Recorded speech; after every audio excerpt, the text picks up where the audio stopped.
Bonjour. Aujourd'hui, je vais vous refaire une petite vidéo de quelques minutes pour aborder un autre sujet, une autre application du value design sur un sujet complètement différent. Il ne s'agit plus de gagner de l'argent, il ne s'agit plus de gagner du temps, c'est même plus dans le monde professionnel.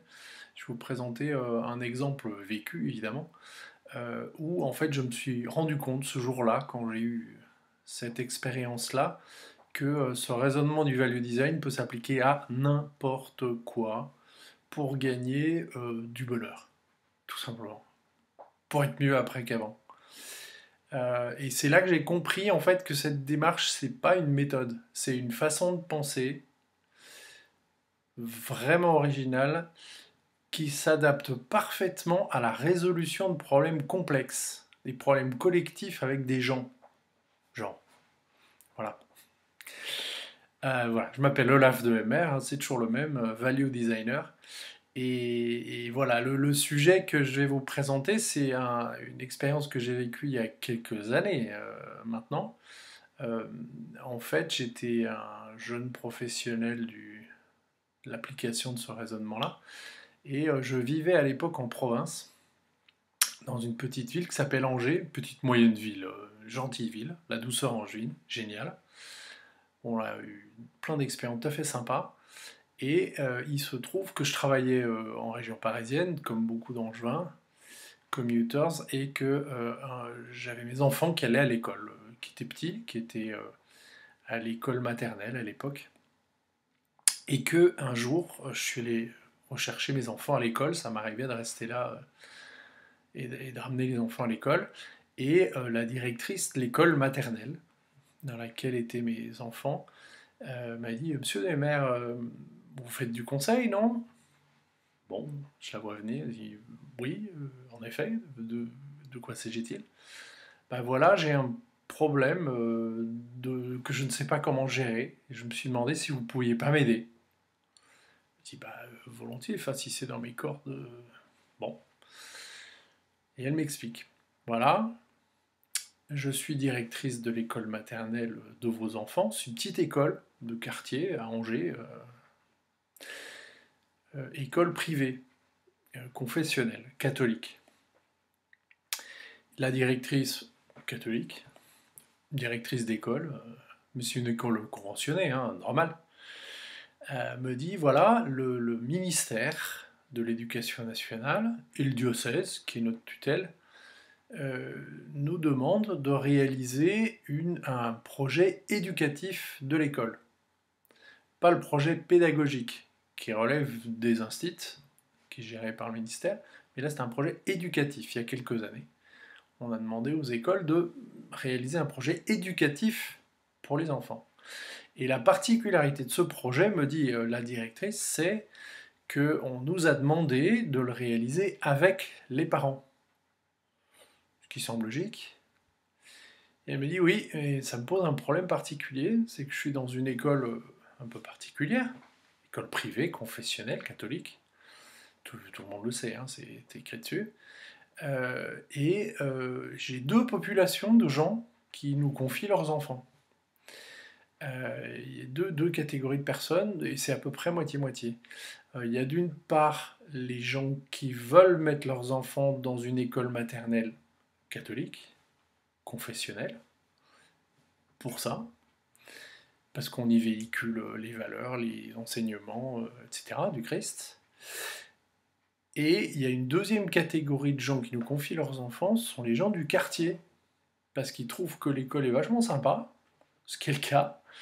Une gentille petite école avec 3 classes, toute petite école maternelle, avec des instituts super sympas, des aides super sympas, une cour extra avec du sable, on peut faire des pâtés, des arbres, c'est magnifique, c'est des jolis bâtiments, et l'endroit est très très sympa.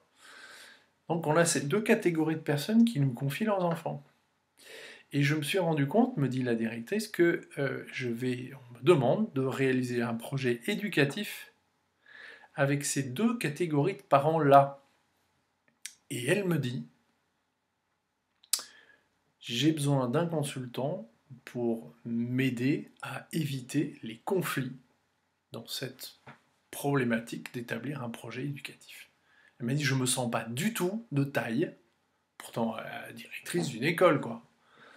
Mais pour, voilà, concilier ces deux types de personnes qui, en termes éducatifs, parce qu'elle connaît ses enfants et les parents, en termes éducatifs, je vais avoir vraiment du mal à les concilier, tous les deux. Et elle me dit, est-ce que vous pourriez m'aider?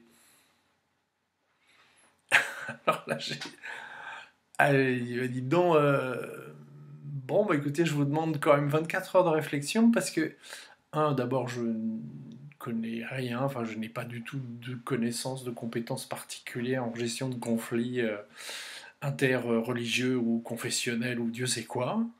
Et en plus, je suis un peu de parti pris, quoi, parce que à la fois je suis parent du quartier, et en plus je suis catho moi aussi, donc bon, je me voyais pas, quoi. Je dis, écoutez, je vais réfléchir et je reviens vous voir.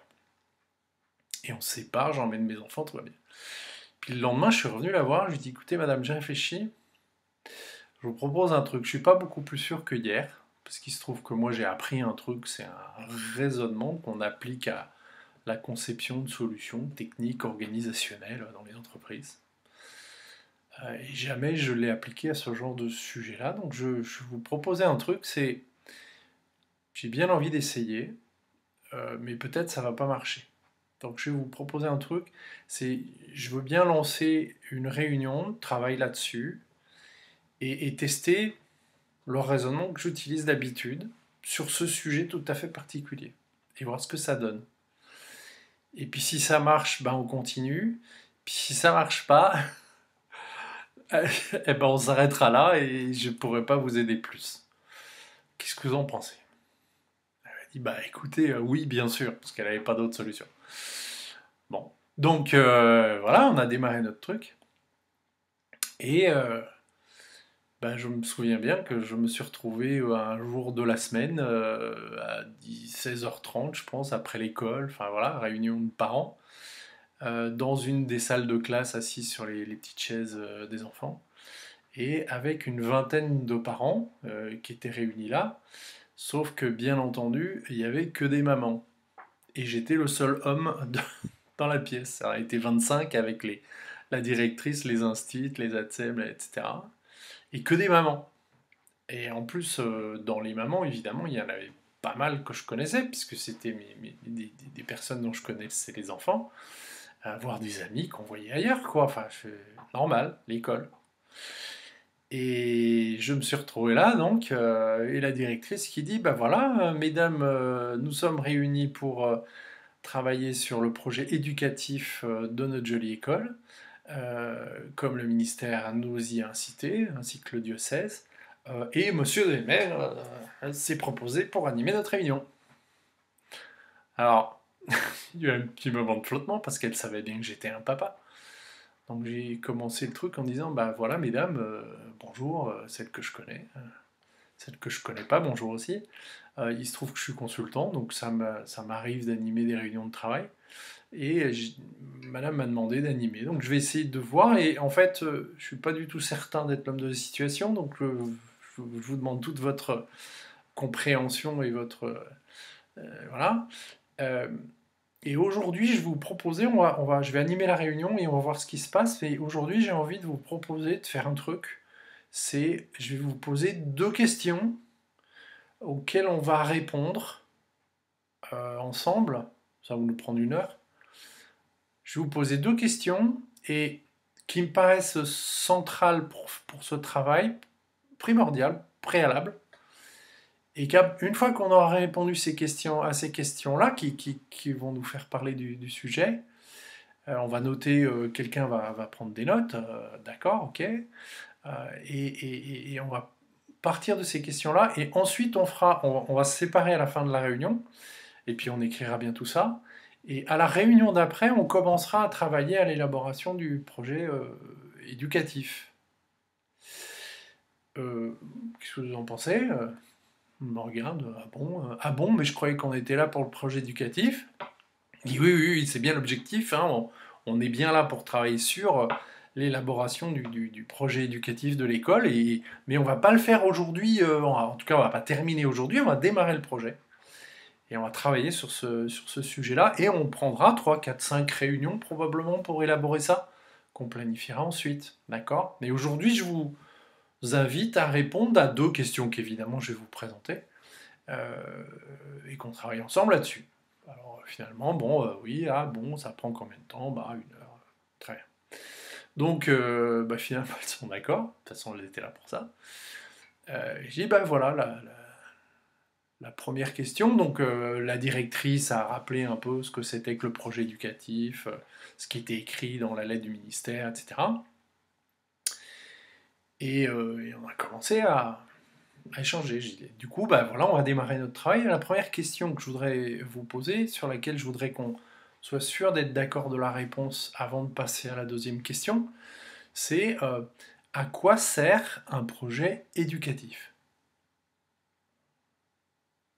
Alors là, il y a eu un espèce de grand silence où mes copines me regardaient, celles que je connaissais, me disaient, qu'est-ce qu'il nous fait? C'est quoi ce truc-là? Je ne savais pas ce que je faisais professionnellement. Je dis oui, voilà, dans la démarche que j'utilise, il faut d'abord être certain de savoir quel est le vrai objectif qu'on poursuit ensemble. Donc je voudrais vous demander, je voudrais que tous, à la fin, on va passer quelques minutes, et qu'à la fin on soit d'accord sur à quoi sert un projet éducatif. Donc voilà, la discussion est ouverte. Hein, là, je ne vais pas donner mon avis tout de suite, je le donnerai peut-être à un moment, mais voilà, pour l'instant, je vous écoute et voilà, à votre avis, à quoi ça sert un projet éducatif? Rien. Éduquer les enfants? Ouais. Ok, ouais, mais ça veut dire quoi? Ouais. À quoi sert un projet éducatif? Alors, il y avait un truc d'éducation, mais... Et du coup, on a travaillé, il y a eu un échange, donc les dames se sont mis à discuter, les mamans, les instits, la directrice, pas d'abord, mais ensuite elles sont entrées dedans. Et puis ça a réagi, c'est-à-dire que les gens se sont rendus compte qu'il y avait des points de vue différents, que l'éducation ça veut dire différentes choses. Ouais, mais on est là pour dire pourquoi, pour qui et pourquoi. Ok, on a pas mal échangé, et en fait, bon, je vous épargne les dialogues, au bout de 20 minutes, on a fini par se mettre d'accord sur une formulation. Je vous l'ai dit de mémoire, c'est à peu près ça. Euh, le projet éducatif de l'école maternelle, c'est un document sur lequel vont être écrites des choses qui sont ce que les parents des enfants, qui sont les principes selon lesquels les parents des enfants qui ont mis leurs enfants dans cette école-là demandent aux instituteurs et aux autres acteurs de l'école d'appliquer pour l'éducation de leurs propres enfants. C'est un document dans lequel il y a des principes d'éducation qui sont écrits et qui correspondent à l'attente des parents par rapport aux acteurs dans le cadre de l'école. Et c'est les parents qui vont dire, messieurs, dames, les acteurs de l'école, mes enfants doivent être éduqués comme ça. Voilà les principes d'éducation que vous allez leur appliquer dans le cadre de l'école. Et tout le monde était d'accord avec ça. C'est une espèce de délégation de la part des parents de tous les enfants dans l'école, aux instits, aux autres parents quand ils sont dans le cadre de l'école. Il dit, dans ce cadre, dans ce périmètre géographique-là, pendant le temps de l'école, nos enfants vont être éduqués selon ces principes-là, tac, tac, tac, noir sur blanc. De façon, il ne s'agit pas juste de les écrire, c'est que quand ils seront écrits, ils devront être mis en œuvre, et que donc dans la vie de l'école, il peut se placer plein de choses, et si quelque chose se passe qui n'est pas en ligne avec les principes qui ont été écrits, noir sur blanc, eh bien, un parent ou un acteur, ou un enfant, enfin bon, des petits-enfants à l'école, ont le devoir, le droit et le devoir de dire attention, les principes d'éducation sur lesquels on s'est mis d'accord, qui sont écrits, sont ceux-là, ils n'ont pas été respectés, voilà ce qui devrait être fait et les principes à mettre en œuvre. À opposer un instit à un élève qui ne se comporterait pas, donc là, en termes de pédagogie c'est une chose, mais en termes d'éducation, il est censé se comporter de telle façon. Vous voyez donc que finalement, la raison pour laquelle les mamans et le papa s'étaient mobilisés, c'est attention, c'est pas du tout anodin, voilà les principes d'éducation à mettre en œuvre dans le cadre de l'école. Vous comprenez la réticence de la directrice à dire il va falloir que je mette tout le monde d'accord sur les principes d'éducation. Pas évident, vu nos deux populations très extrêmes. Quels sont les principes qu'on va retenir? Mais donc vous voyez que la première étape, ça a été de se mettre d'accord, non pas sur les principes, mais de se mettre d'accord sur à quoi sert le projet éducatif, à formaliser explicitement les principes d'éducation à appliquer aux enfants pendant le temps et dans le cadre de l'école. Chez eux, chez soi, on fait comme on veut. Donc ça a été un petit peu... il y a eu un échange parfois fort, mais pas de conflit. Je veux dire, tout le monde est d'accord à la fin que c'est bien à ça que ça sert. Il n'y a pas un parent à la fin qui n'a pas dit ah ben non, c'est pas ça. Tout le monde était d'accord. Ah ouais, ce document, quand on l'aura écrit, on ne l'a pas encore écrit, devra servir de référence commune où chacun des parents est d'accord sur le fait que ses enfants vont être éduqués de cette façon-là, dans le cadre de l'école. Chacun des parents. Donc on a écrit ça au tableau, c'est bon. À ce moment-là, écoutez, je vais vous rappeler que j'ai 2 questions aujourd'hui. On a fait la première, il n'y en a plus qu'une, autre, avant qu'on travaille sur les principes à mettre par écrit. Je vais vous demander, maintenant qu'on est d'accord sur à quoi ça sert, quel est le mode de décision que nous allons utiliser, nous les parents, je suis là aussi, je suis parent aussi, mais quel est le principe de décision qu'on va mettre en œuvre qui va nous permettre de dire oui ou non un principe est recevable dans ce document, dans ce projet éducatif. Probablement dans les prochaines réunions, nous viendrons chacun proposer des principes d'éducation, lesquels on gardera et qu'on écrira dans le projet éducatif, et lesquels on ne garde pas. Probablement on ne les gardera pas tous. Donc c'est important, avant de les écrire, on ne va pas écrire tout ce que tout le monde veut, ça ne va pas le faire. Donc, quelle est la règle de décision qu'on va utiliser? Là, me regarder d'un drôle d'air. Ah oui, je ne sais pas, est-ce que c'est on prend tout ce qu'on donne, et donc à chaque fois qu'il y a une proposition, on la garde? Et donc il dit, ah bah non, je suis pas d'accord. Si c'est un truc avec lequel je suis pas d'accord, on le garde pas. Ah oui, en effet. Parce que si on vous propose un principe d'éducation selon lequel vous n'êtes pas d'accord, vous n'êtes pas d'accord que votre enfant soit éduqué comme ça à l'école, ça paraît logique. Donc il y a un truc un peu lourd. Et ensuite, du coup, il y a une dame on a lancé le débat comme ça. Il y en a une qui a dit, la majorité. Bien entendu, la majorité. Et là, il y en a une autre qui a dit, probablement qu'elle se sentait pas majoritaire, qui a dit, ouais, mais bon, la majorité, bon, peut-être que je serais pas d'accord avec les principes sur lesquels la majorité est d'accord. Dire, ah oui, mais c'est la majorité. Ah ouais, mais n'empêche, moi je veux pas que mon enfant soit éduqué d'une façon qui ne me convient pas, même si la majorité des autres sont d'accord. Et comme on est obligé d'avoir un projet éducatif où tout le monde est d'accord sur tout, comment on fait? Pas la majorité. Mais zut, alors, mais comment on fait? Et puis là, il y a une des dames qui a dit, à l'unanimité. Puis silence, et elle a dit, oui, je vois pas vraiment d'autres moyens. Alors, il y a eu 2 ou 3 réactions, mais au bout de 5 minutes, les gens disent, ouais, parce que, je veux dire, si l'école a écrit des principes d'éducation des enfants dans le cadre du truc, et que moi je suis parent et que je suis pas d'accord avec un principe, bah je mets pas mes enfants là. Ah ouais, mais non, on est déjà là, on a déjà nos enfants là. Ouais, d'accord. Donc le seul moyen pour conserver un principe dans le document de projet éducatif, c'est que tout le monde soit d'accord avec ce principe. Ah ouais. Ah mais si je suis pas d'accord et puis que quand même mon principe il est bon, bah à ce moment-là, on va discuter.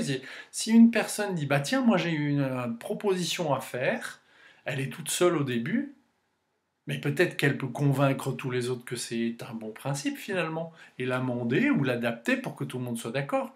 Bah, à ce moment-là, quand tout le monde est d'accord, eh ben, on l'écrit. Donc la condition pour laquelle un principe qui aurait été proposé soit écrit et retenu, c'est qu'il fasse l'unanimité totale.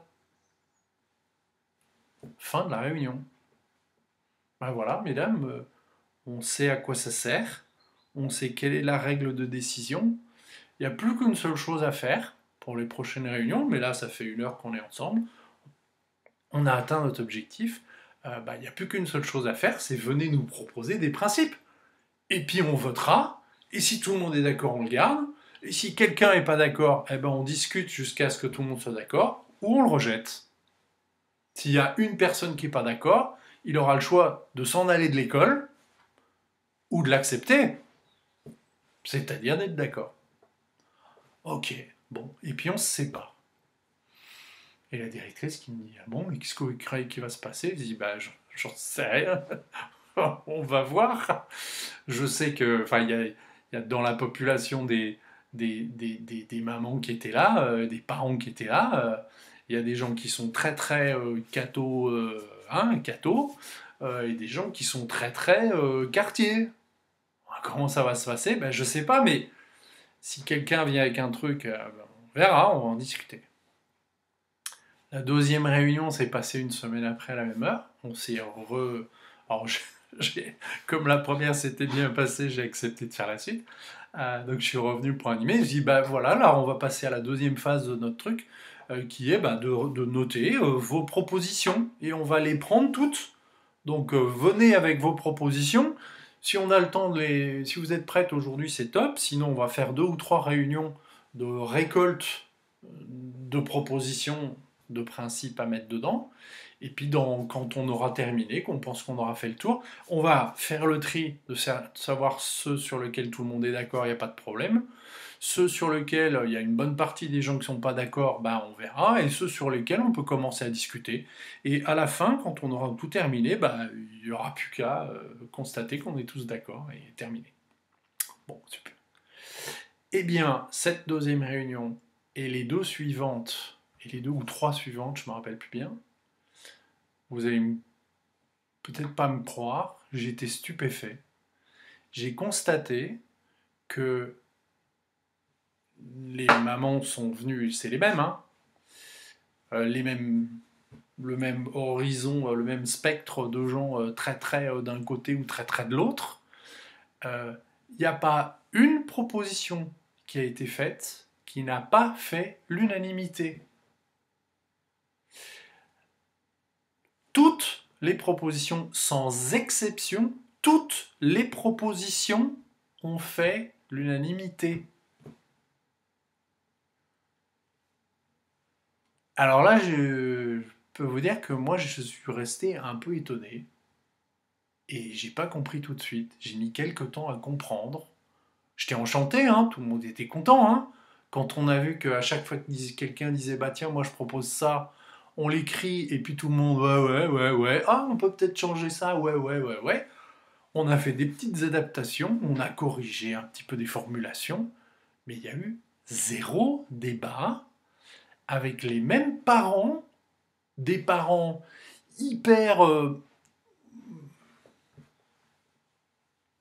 marqués par le côté catho, religieux, école privée, confessionnelle, et des parents pas du tout comme ça, normaux.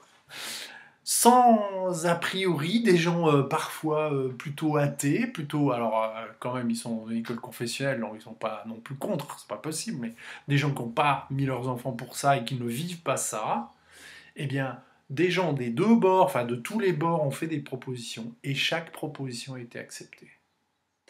Alors là, moi j'ai mis un temps à comprendre, mais finalement, je me suis rendu compte, en discutant pendant et après, je me suis rendu compte qu'il y a eu un phénomène qui s'est passé. C'est que, comme les gens ont compris que tout le monde était d'accord à quoi ça sert, et que il était inutile de faire une proposition avec laquelle une partie ne serait pas d'accord.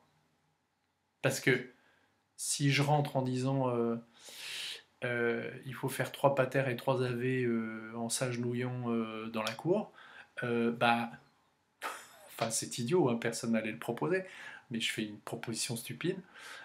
Si moi je proposais ça, je sais que j'aurais eu au moins une ou deux ou trois personnes qui auraient dit bah non, je suis pas d'accord, et que j'aurais dû reprendre ma proposition, ou la changer jusqu'au moment où elle soit d'accord.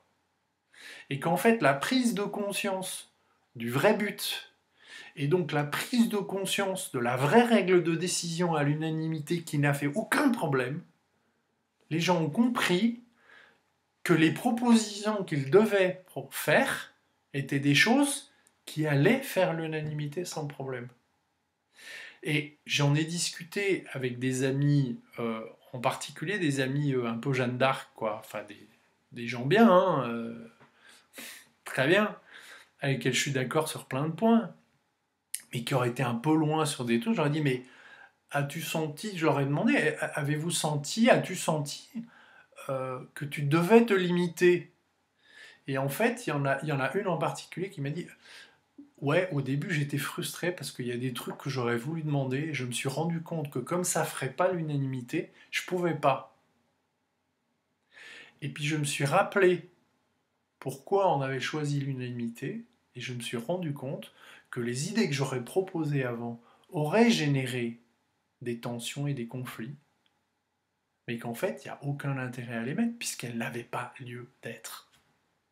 Et qu'en réfléchissant, j'ai trouvé une façon de formuler mes propositions qui conservent le fond des valeurs que je veux proposer comme valeurs d'éducation, mais qui serait une formulation recevable par quelqu'un qui n'aurait pas mes mots.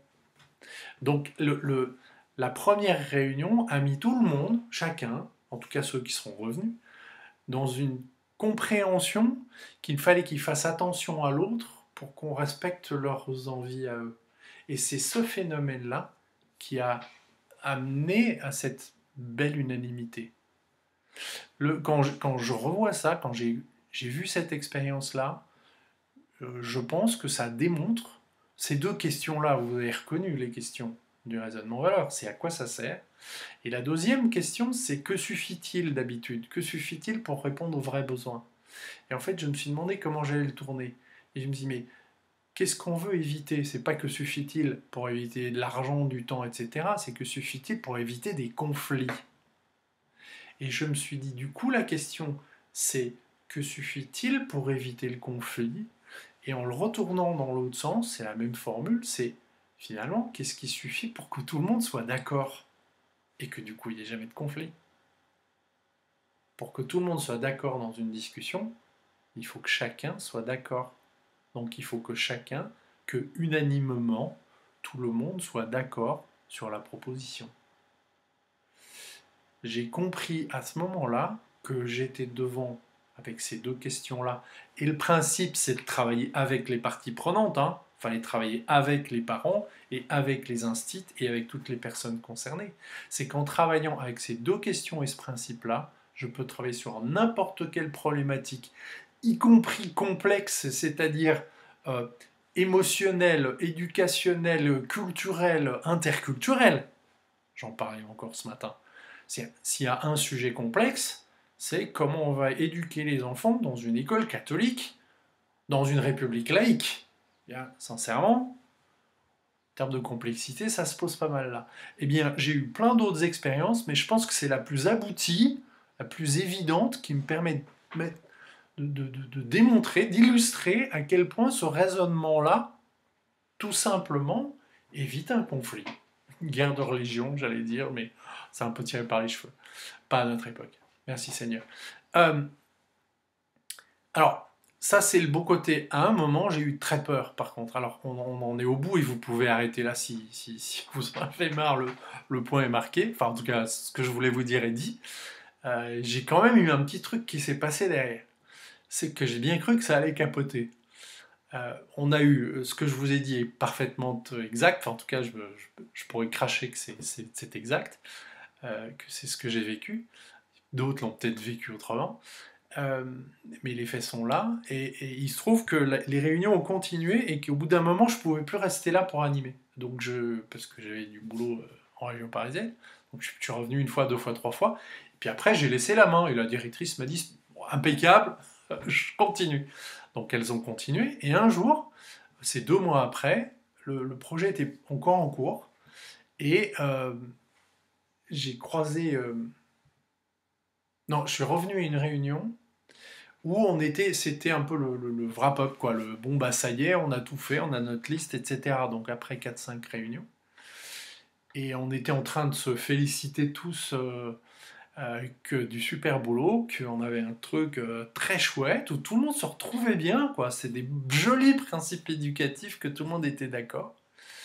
Et puis là, il y a une des dames qui a dit, mais attendez, elle a regardé au tableau ce qui était écrit, elle a dit, attendez, on a oublié un truc.